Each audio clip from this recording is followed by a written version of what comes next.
بسم اللہ الرحمن الرحیم قال النبی صلی اللہ علیہ وسلم السلام قبل الکلام او کما قال علیہ الصلاۃ والسلام۔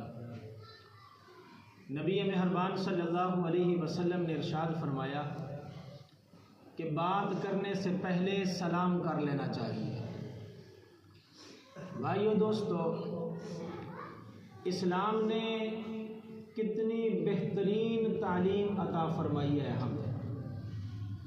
ہر مذہب کے اندر کہیں رام رام کہا جا رہا ہے، کہیں پاؤں پر ہاتھ رکھا جا رہا ہے، کہیں کوئی طریقہ ہے، کہیں کوئی طریقہ ہے، لیکن اسلام نے ہمیں ایک بہترین طریقہ بتایا ہے کہ جب دو مسلمان آپس میں ملیں تو دعاؤں کے ساتھ ملیں، دعا کے ساتھ ملیں۔ دعا کیا ہے؟ السلام علیکم ورحمۃ اللہ وبرکاتہ۔ میں جس کو سلام کر رہا ہوں گویا کہ میں اس کو دعائیں دے رہا ہوں کہ سلامتی ہو تم پر، اللہ کی رحمتیں ہوں تم پر اور اللہ کی برکتیں ہوں تم پر۔ کتنی بہترین دعا ہے۔ جواب میں مجھے بھی دعا دی جاتی ہے وعلیکم السلام ورحمۃ اللہ وبرکاتہ، تم پر بھی سلامتی ہو اور تم پر بھی اللہ کی رحمتیں اور برکتیں ہیں۔ قرآن کے اندر اللہ نے فرمایا کہ وَإِذَا حُيِّيتُم بِتَحِيَّةٍ فَحَيُّوا بِأَحْسَنَ مِنْهَا أَوْ رُدُّوهَا۔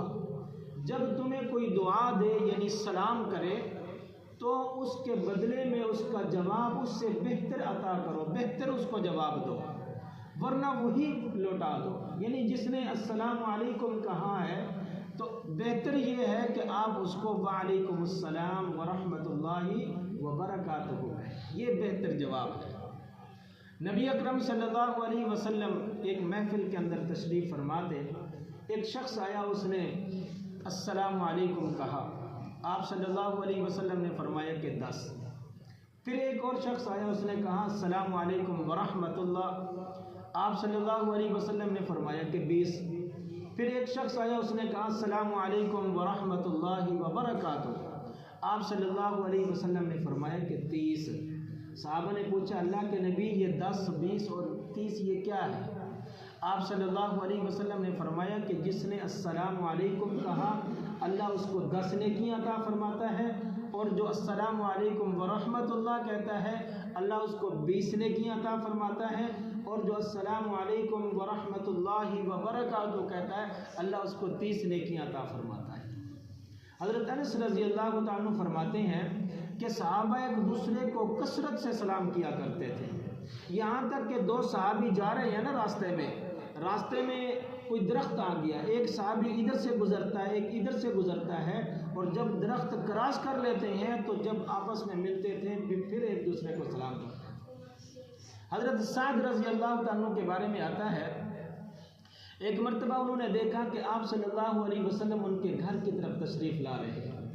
انہوں نے اپنی بیوی سے کہا کہ حضور جب ہمارے گھر پہنچیں گے نا دروازے پر، وہ سلام کریں گے، ہم نے جواب تو دینا ہے لیکن آہستہ آواز میں جواب دینا ہے۔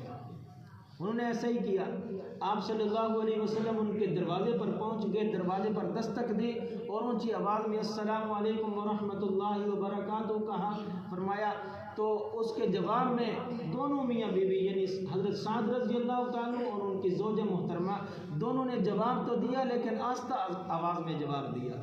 آپ صلی اللہ علیہ وسلم نے 2-3 مرتبہ سلام کیا، پھر واپس جانے لگے تو حضرت سعد رضی اللہ تعالیٰ باہر نکلے اور سلام کا جواب دیا، تو آپ صلی اللہ علیہ وسلم نے فرمایا کہ سعد آپ نے جواب کیوں نہ دیا؟ انہوں نے کہا کہ اللہ کے نبی ہم نے آپ کو دور سے دیکھ لیا تھا، ہماری خواہش اور تمنا یہ تھی کہ آپ جتنی زیادہ مرتبہ ہمیں سلام کریں گے اتنی زیادہ ہمارے اوپر سلامتی ہوگی اور ہم پر اللہ کی رحمتیں نازل ہوں گی۔ اس لیے میرے بھائی اور دوستو،